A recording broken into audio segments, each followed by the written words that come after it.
অন্যদিকে আজ 14ই ফেব্রুয়ারি পুলওয়ামা দিবস।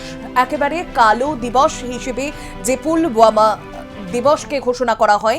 পুলওয়ামার ঘটে গিয়েছিল সেই সময় ভয়াবহ জঙ্গি হামলা। পুলওয়ামায় জঙ্গি হামলায় 40 জন নিহত হয়েছিলেন।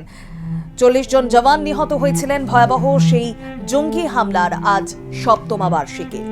2019 থেকে 14ই ফেব্রুয়ারিকে কালো দিন ঘোষণা করা হয় পুলওয়ামা শহীদদের প্রতি শ্রদ্ধা জ্ঞাপন মুখ্যমন্ত্রীর।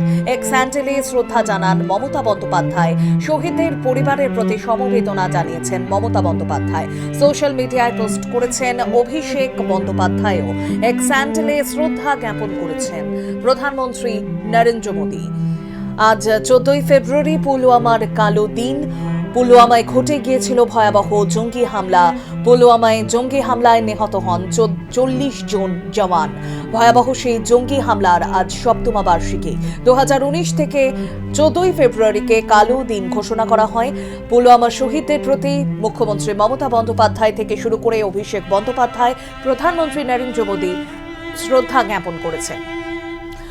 আমার সঙ্গে টেলিফোনে প্রতিনিধি সুভাষ বৈদ্য রয়েছেন। সুভাষ, 2019 থেকে 14ই ফেব্রুয়ারিকে কালো দিন ঘোষণা করা হয়েছে। এটা 7ম বার্ষিকী এবছর 14ই ফেব্রুয়ারি। ঠিক কি ছবি ধরা পড়ছে, কি জানা যাচ্ছে? আজকের এই দিনটি প্রতি বছরই এই দিনটিকে দেশবাসী শহীদদের প্রতি শ্রদ্ধা নিবেদন করে থাকে।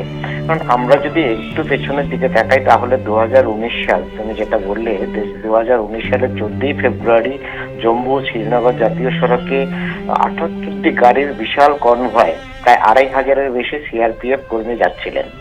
সেই সময় পুলওয়ামার এলাকায় বিস্ফোরণ বোঝায় একটি গাড়ি কনভয়ের একটি বাসের সজোরে ধাক্কা মারে এবং বিস্ফোরণে 40 জন জওয়ান ঘটনাস্থলেই তারা শহীদ হন এবং আহত আরো 35 জন আহত হয়েছিলেন।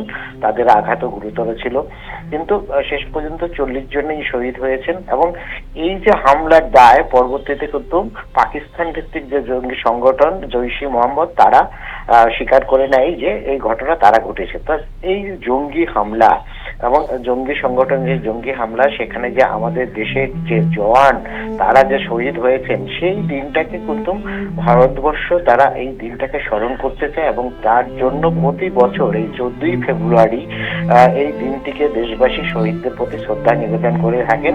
এবং তার জন্য শহীদদের প্রতি শ্রদ্ধা জানাতে প্রধানমন্ত্রী নরেন্দ্র মোদী, উপরাষ্ট্রপতি এবং বাংলার মুখ্যমন্ত্রী মমতা বন্দ্যোপাধ্যায় এবং অভিষেক বন্দ্যোপাধ্যায় প্রত্যেকেই তারা তাদের সোশ্যাল মিডিয়ায় পোস্ট করে এই প্রাণ যারা উৎসর্গ করেছিলেন তাদের প্রতি কৃতজ্ঞতা জানিয়েছেন বা তাদের সমবেদনা জানিয়েছেন। শুধু দেখো যে আজকে যে দিনটা, সেই দিনটা যে শুধু মৃত্যু হয়েছে 40 জনের তাই নয়, এইটাকে একটি কালো দিন হিসেবে পালন করছে সারা দেশ, গোটা দেশ। তারা ঘৃণার যে জঙ্গি হামলার যে ঘৃণা, সেটা যেমন উপরে দিচ্ছেন, পাশাপাশি শ্রদ্ধা জানাচ্ছেন যে সমস্ত আমাদের এই জওয়ানরা সেই সময় শহীদ হয়েছেন তাদের প্রতি। সুতরাং এটা যেমন এই সপ্তাহ 10 বললে তুমি, সেটা 7 বছর ধরে এটা পালিত হয়ে আসছে এবং আগামী দিনও এই দিনটিকে একইভাবে পালন করা হবে। ধন্যবাদ সুভাষ। কথা বলছিলাম প্রতিনিধি সুভাষ বৈদ্যর সঙ্গে।